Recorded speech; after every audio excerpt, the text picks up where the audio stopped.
কলম্বোর আকাশে সেদিন একটু অদ্ভুত নীরবতা ছিল, যেন বাতাসও জানত আজ কিছু একটা ঘটতে যাচ্ছে, বড় কিছু, অপ্রত্যাশিত কিছু।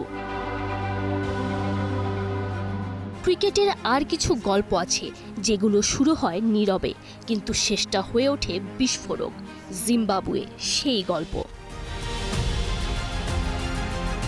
কেউ তাদের দিকে তাকায়নি, কেউ ভাবেনি এই দলটা কিছু করবে। যেখানে শ্রীলঙ্কা জাতীয় ক্রিকেট দল ট্রফি জিতেছে, অস্ট্রেলিয়া জাতীয় ক্রিকেট দল দাপট দেখিয়েছে, সেখানে জিম্বাবুয়ে ছিল নিঃশব্দ ছায়া।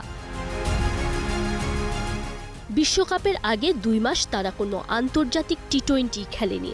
অন্য দলগুলো যখন প্রস্তুতিতে ব্যস্ত, পাকিস্তান, ইংল্যান্ড, অস্ট্রেলিয়ার বিপক্ষে নিজেদের ঝালিয়ে নিচ্ছে, তখন জিম্বাবুয়ে যেন অন্ধকারে নিজেরাই নিজেদের খুঁজছিল। তাদের গল্পটা একটু কষ্টের। 2019 বিশ্বকাপে জায়গা হয়নি, 23-এও না। 24 টি-20 বিশ্বকাপে তারা দর্শক। সেবার আফ্রিকান বাছাইয়ে নামিবিয়া আর উগান্ডার কাছে হারে জিম্বাবুয়ে। প্রশ্ন ওঠে, 90 ও পরের দশকে ক্রিকেট বিশ্বে সমীহ জাগানো জিম্বাবুয়ে কি ক্রিকেট থেকেই হারিয়ে যাবে? প্রয়াত কোচ হিথ স্ট্রিক আর তার স্টাফদের বিদায়, বোর্ডে অস্থিরতা।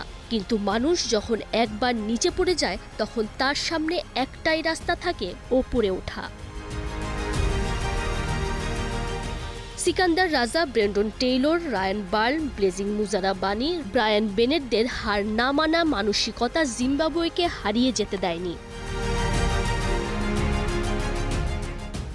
13 ফেব্রুয়ারি জিম্বাবুয়ে হারালো অস্ট্রেলিয়াকে 23 রানে। তারপর কলম্বো। স্বাগতিক শ্রীলঙ্কা 178 রান করল, একটা ভালো স্কোর, নিরাপদ স্কোর। কিন্তু জিম্বাবুয়ে 3 বল হাতে রেখেই ম্যাচ জিতল।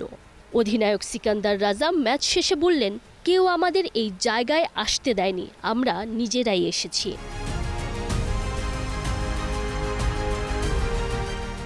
কেউ বলবে ভাগ্য, কিন্তু ভাগ্য কখনো একা আসে না, তার সাথে দরকার হয় সাহস। সুপার 8-এ তাদের সামনে নতুন challenge, Bharat, New Zealand, south Africa.